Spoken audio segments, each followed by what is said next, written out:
Hello, good afternoon, ladies and gentlemen. This is Greg Valentine. I just want to talk with you quick. Today is the fourth day of Kwanzaa, and I was going through my series of what is Kwanzaa and pretty much what does it mean as a Christian to listen to and hear about Kwanzaa. And so, pretty much what I was going to do today, I just want to kind of walk through a couple of things here for you. Right now, my screen's not even on right now. Let me go ahead and switch my screen, get it going. What is Kwanzaa and what's it about? I'm going to go ahead and share with you some things here. I was privy to go ahead and share. I was able to teach a class in the Lewis Latimer House about Kwanzaa, and so I went through every day of the 7 days of Kwanzaa and what it's about. For you, so a quick summary from the couple days before. What we talked about was the first couple days of Kwanzaa. I'm going to show you the unity candles. We talked about first Umoja, that was unity. The second one, day two, is Kuji Chakulia, which is self-determination. The third one is a collective work, and we are today at day four, Ujamaa, cooperative economics. And the reason I want to talk to you about this is because it's an interesting type of look as to what we're trying to do. We're trying to accomplish. What I hope to accomplish with my explanation is that to give an understanding and mindset as to what Kwanzaa is, and pretty much what I've come to understand it. It's I realize it's a man-made holiday. It was designed by let's see, Professor Ron Maulana Karenga. And so what happens? He designed this. He put this together and used different phrases for the black people to come to a similar mindset.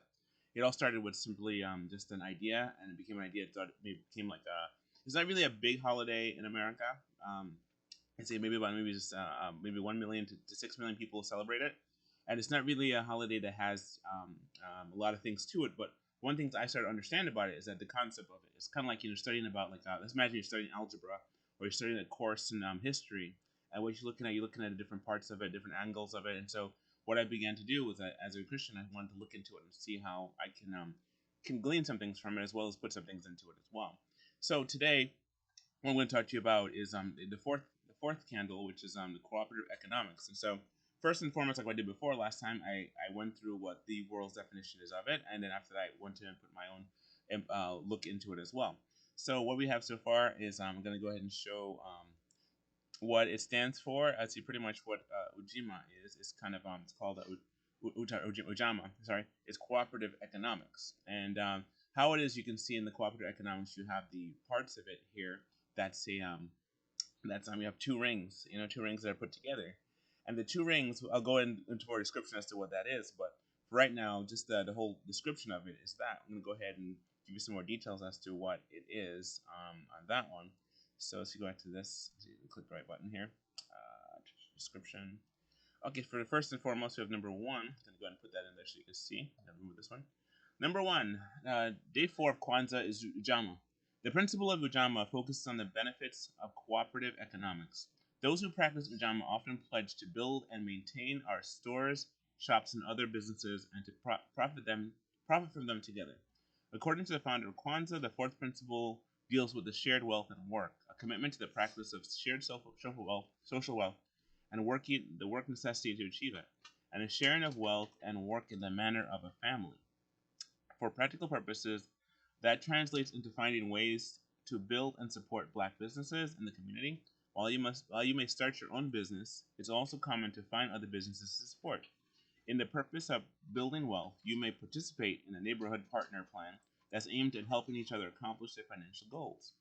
If you look even closer at Dr. Karenga's vision of Ujamaa, you'll find even more ways to apply it to your life. He proposed the practice of economic self-reliance as well as obligation to help those who are poor and vulnerable. That means you should never leave anyone behind. Inevitably, some people will accomplish your goals before others, but that's not where the principle of Ujamaa ends. We go to the next one, and when you've achieved what you set out to, it's important to extend a hand to those in your community who need it. Though charitable foundations are always appreciated, that's not the only option. You may also establish or support organizations that give those in need the necessary skills to change their financial situations. If doing this on a large scale seems intimidating, you can also pay for the educational costs of a child in your community. Okay, I'm going to go to part 3 now, and the third part is this one. Ujamaa, cooperative economics emphasizes the importance of self-reliance in the strengthening and controlling of the economics in the community. There is a large effort to help those in the community maintain their own stores, shops, and other businesses, making it possible for profits to be made together, thus sharing the work and wealth. It is about a commitment to put it into the work necessity. It's about a commitment to putting in the work necessary to achieve shared social wealth. Ujamaa also promotes the obligation of generosity to those who are vulnerable and less fortunate. It is represented by the two interlocking half circles, the Nisibidi symbol of togetherness and family. This symbol has many variations depending on what is meant to represent. So, as with the Akoma Nentauosa Taas Aso above, my focus was to remain as true as possible to the work, to the look of the symbol, using the representation of Ujamaa. Now back to the one I had before, the very top one, and it was this one. It has Ujama's two half circles put together, and it means togetherness and family. So when you have that as a situation, it's like I was trying to figure out what is a biblical equivalent to this story. And yesterday I touched on the book of Nehemiah, and Nehemiah, he was the king's cupbearer for Artaxerxes in the Persian Empire. And what happened was that he and his family were taken to live first in Babylon and then Persia. And what happened was he heard word about what happened to Jerusalem. And when he heard what happened to Jerusalem, he said he was sad. He prayed, he asked God for wisdom, and God gave him understanding as to what to do. And so, incidentally, what he did was that he prayed for God to help him, and for God to remember His promises to His people if they obey Him. You know. So next day, the king sees his face and he's sad, and he says, "What's wrong? Is something wrong with you?" And he says, "No, O king, live forever." He says, "No, I heard word that my home country was in shambles, and I need to do something." And the king says, "Let me help you." So what happens that makes it cool about that is that the king, after Nehemiah had prayed the day before, it was an opportunity for them to go in and want to help the wall or help rebuild the wall around Jerusalem so that people could have a place of their own. And so it's such a really interesting tie-in because when you look at that, how it works, I'm going to read some more of that from Nehemiah. But just one of the things talked about yesterday was about confessing your faults to one another. And yesterday was Ujamaa, and today is Ujamaa. And Ujamaa, I had it is let's see, with that it was like one of those things where you're looking at it. It says with Ujamaa it was collective work, and today Ujamaa is cooperative economics. And so what happens with that, you have it where collective work is something we all do together for the sake of our family and those around us. And then you have cooperative economics, something you do for the group at large, So I'm going to go ahead and read to you from the book of Nehemiah. Nehemiah chapter 4. I'm going to read you chapter 4 and chapter 5. And so what happens in Nehemiah chapter 4 and 5, it says about they went to go back to start building the wall. And chapter 4 says, it's a but I'm going to read from New King James Version. It said, it so happened when Sanballat heard that we were rebuilding the wall, that he was furious and very indignant, and mocked the Jews. And he spoke before his brethren and the army of Samaria, and said, "What are these feeble Jews doing? Will they fortify themselves? Will they offer sacrifices? Will they complete it in a day? Will they revive the stones from the heap of rubbish, stones that are burned?" Now Tobiah the Ammonite was beside him, and he said, "Whatever they build, if even a fox goes up on it, they will break down their stone wall." And then Nehemiah says, "Hear, O God, for we are despised. Turn their reproach on their own heads, and give them as plunder to a land of captivity. Do not cover their iniquity. Do not cover their iniquity, and do not let their sin be blotted out from before you. For they have provoked you to anger before the builders." Verse 6 says, "So we built the wall, and the entire wall was joined together up to half the height, for the people had a mind to work." And it says, for the people had a mind to work. I wanted to tie that into, that was the point I wanted to bring up today. When it goes to the today's notes, it was that pretty much what the people had. So I wanted to put that there. There's pretty much that for the people had a mind to work in Nehemiah chapter 4, verse 6.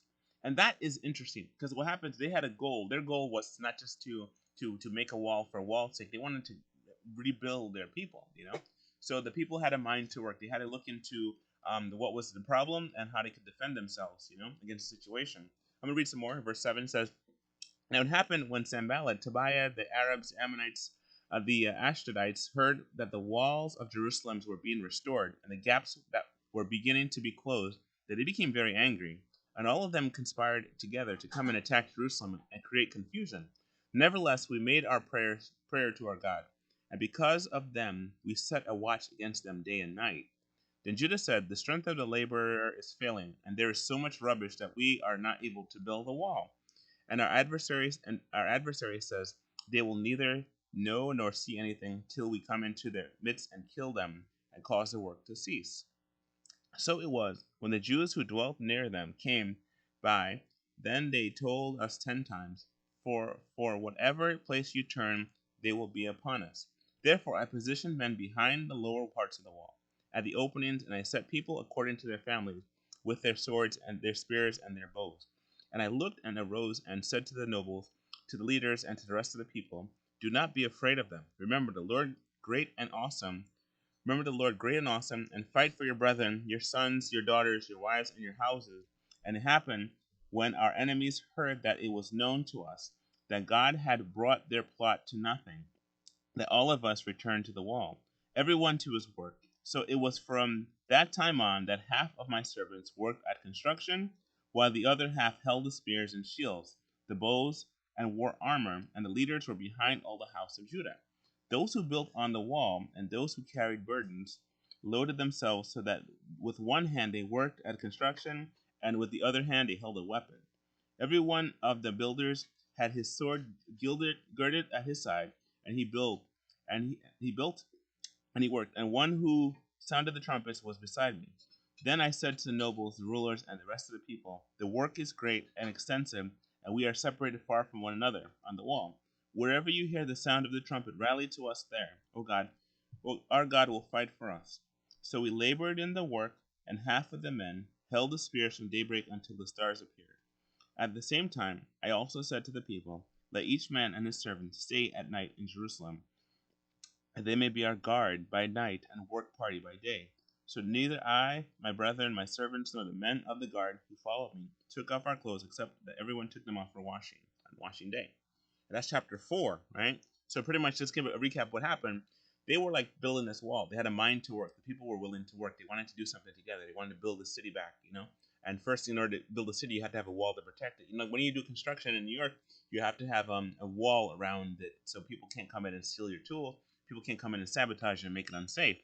Or so the thing is, people actually come and live on the property if you don't have a wall to protect it while you're trying to build up your residence or your construction site.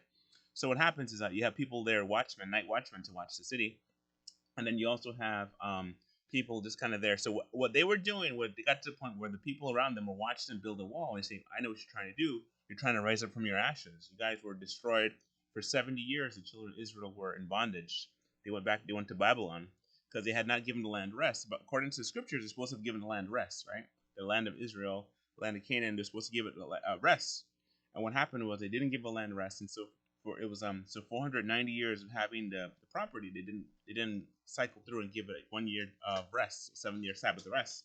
Instead, what they did was that they didn't do that. So God gave a forced rest upon the land, and so the forced rest upon the land was when they were in Babylonian captivity for 70 years. So from 586 BC to 516 BC, they were in Babylonian captivity, and then became the Persian Empire because Babylonian Empire fell to Persia. After the Persian Empire fell to Greece, and then the Grecian Empire fell to the Romans.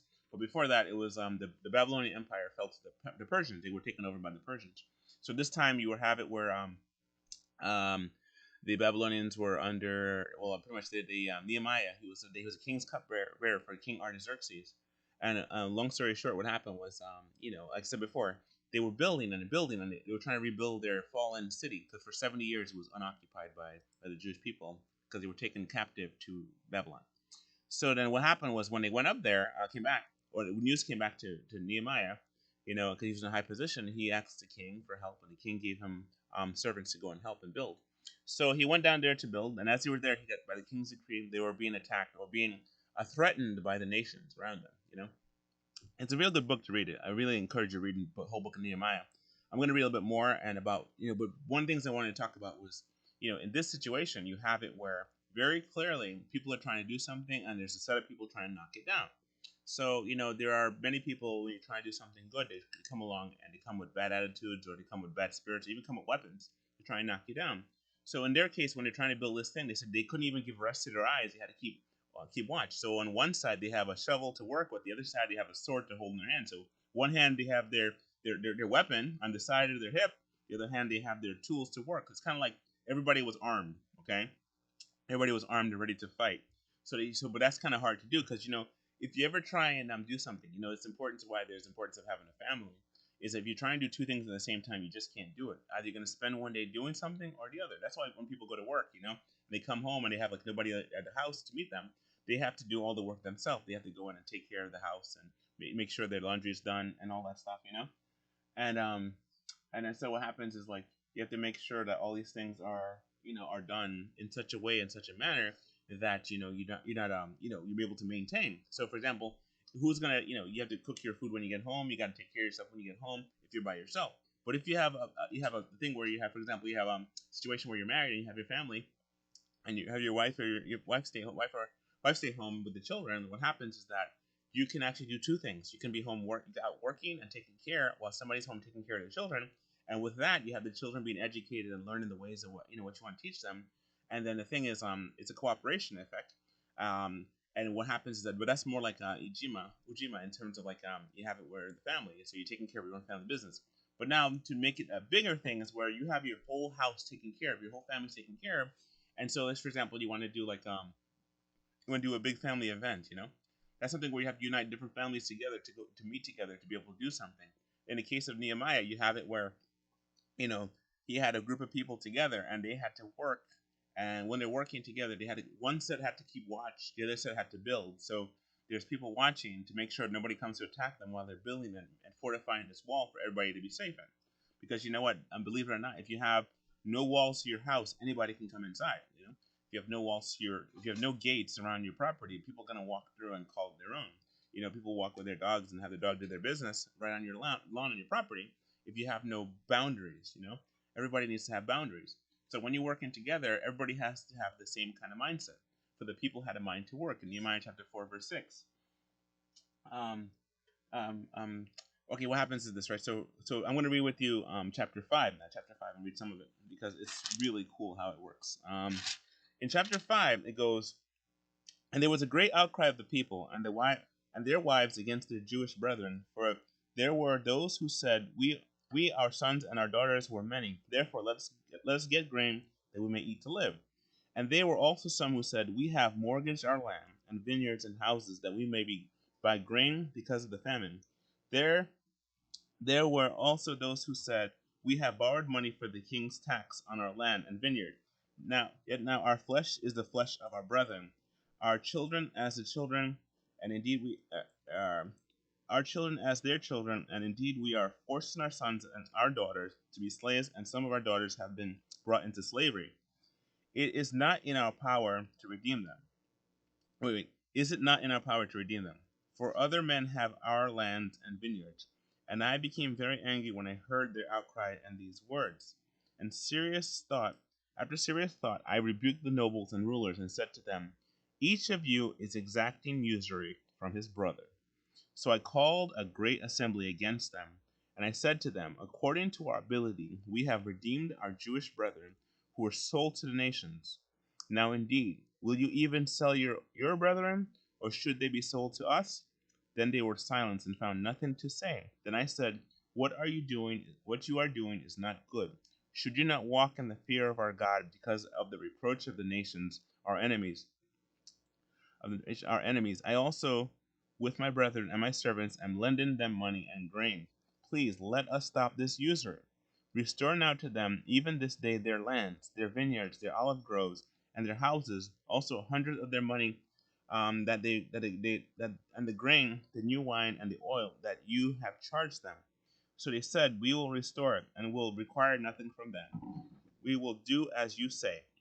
Then I called the priests and required an oath from them that they would do according to the promise. Then I shook out the fold of my garments and said, so may God shake out each man from his house and from his property who does not perform his promise. Even thus may he be shaken out and empty.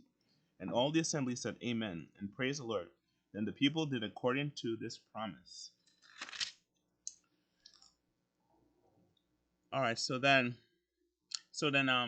pretty much what I wanted to say was that there was people were doing usury and were causing people to do. You see, the whole thing about usury is actually becoming a slave to the interests. And as you can see, many nations, many people, when they try to do something big, they get hit with the fees and the loans and all that stuff. And what happens then? Nehemiah says, "You guys, what you're doing is not good." Right? Even from the biblical time, they said that usury and this whole thing about charging other people interest on loan money is not a good thing. And to the point where he says, restore to the people things you've taken, because now you're going to make them into slaves. You're going to make them children into slavery and sell their children into slavery by them doing the work that they're doing. So in this cooperative economics, this Ujamaa, right, and this is how I understand it to me, how I've come to understand it, just like listening to this and just understanding it from just Nehemiah, right? The book of Nehemiah in the scriptures in the Old Testament. What happened, I understand, is that there is an aspect where people need to take care of themselves as an individual. You need to take care of yourself as an individual and take care of yourself as a family. You need to provide for yourself as much as you can and be willing to work. The people had a mind to work in the book of Nehemiah. They wanted to work. They wanted to do this thing because they figure it's the best thing to do. I've been on many assignments, many projects, and many works, and I found that when people work together and they do things together, it's better. If one person goes against the situation, what happens is that you have a scenario where you're being pulled in a different direction. I remember my ministry team, it says that when people are not walking together, they're walking apart and they're trying to pull the team apart. So imagine it's not like you're just kind of not doing something, you're dragging the people in the opposite direction. Now the thing is, the goal they had in mind was to rebuild a wall, and the goal for the black people and for Kwanzaa's day of Ujamaa is for people to work together as a team. They see they have businesses that work together to help build up the black community. Now people think about what I'm understanding as I've been studying this for the last couple of days and for the last couple of weeks, just kind of really looking into this, is that there's an aspect of ownership. When you have ownership on something, you can control it, you can direct it. When you don't have ownership and you're at the mercy, for example, Nehemiah was at the mercy of the king when he first started, but he's also was able to show he had the blessing of the king to help go rebuild the wall of Jerusalem. And that's interesting because, you think about that one day, could Jerusalem turn against Persian Empire? Could they fight against them? Maybe. You know?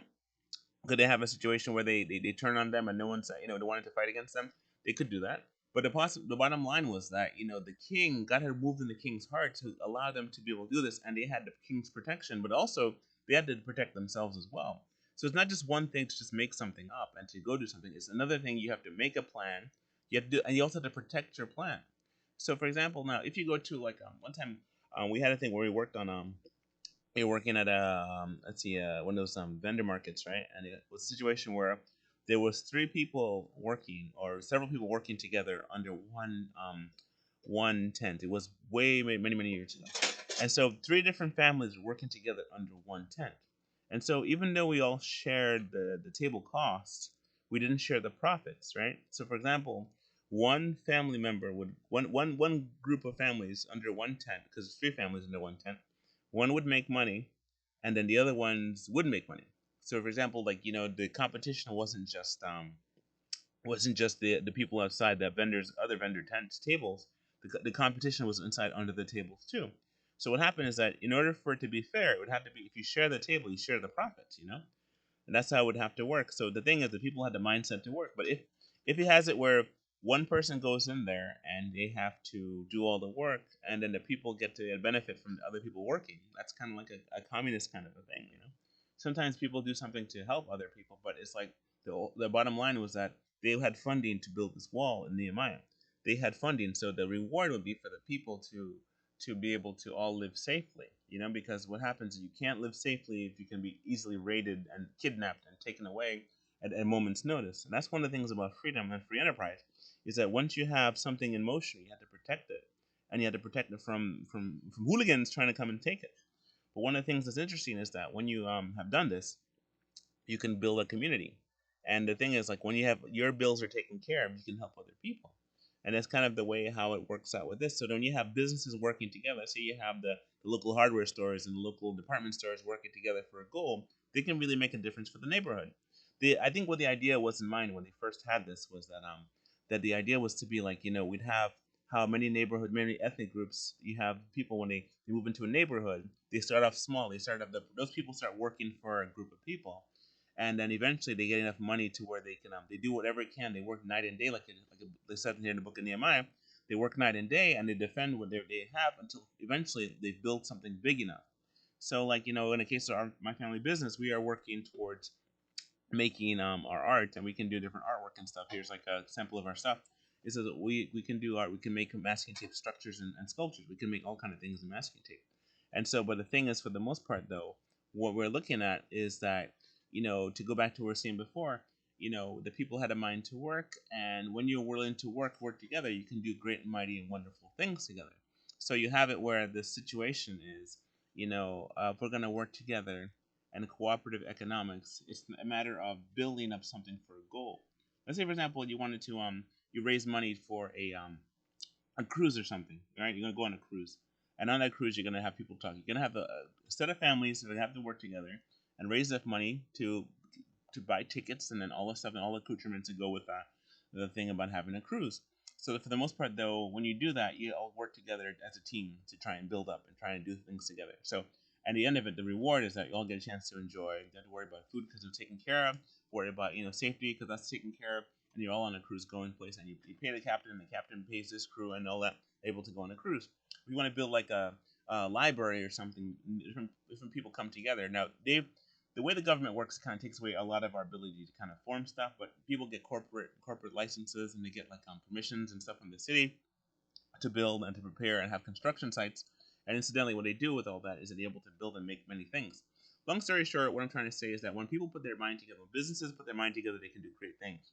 When people build stadiums, they have teams come in and they build stadiums, and the banks rule the stadiums, and then you have different things like that. You have different school systems that are colleges. People once upon a time they started off small and then it became bigger, and those things there too. So, but it's for the sake of the people. So what I'm trying to say is that you want to do something big together. You want to build up your community, like how there's certain groups of people. What they do, they have people who deal with the clothes, right? The people in that community have the people take care of their clothes. People take care of their shoes. People take care of their hats. People take care of um, their um, their doctors, their lawyers, all in one community, and they continue to put money into it and help. So that way they don't leave anybody behind.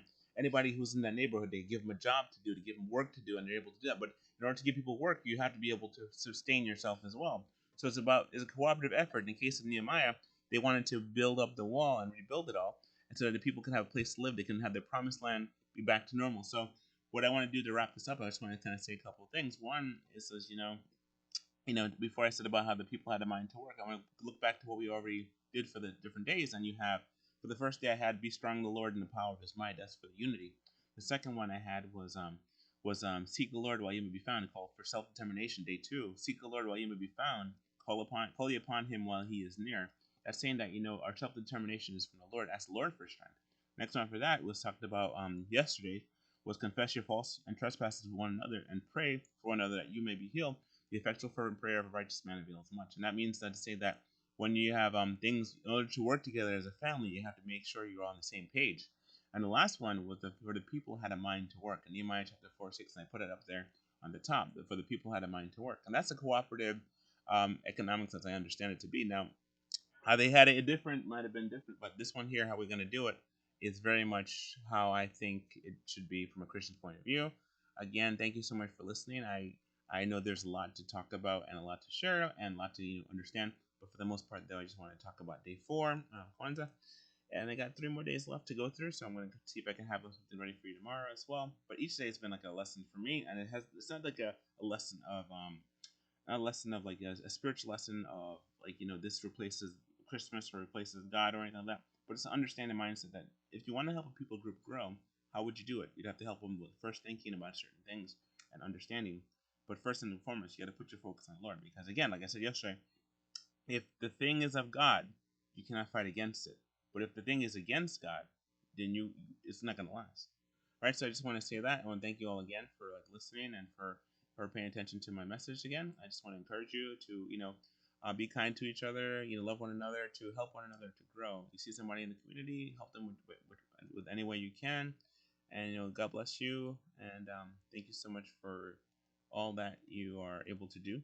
Thank you again for listening. And once again, put the last screen up there, and remember the colors, what they stand for, and that the people are willing to work. That for the people had a mind to work. All right. So God bless you. Talk to you soon.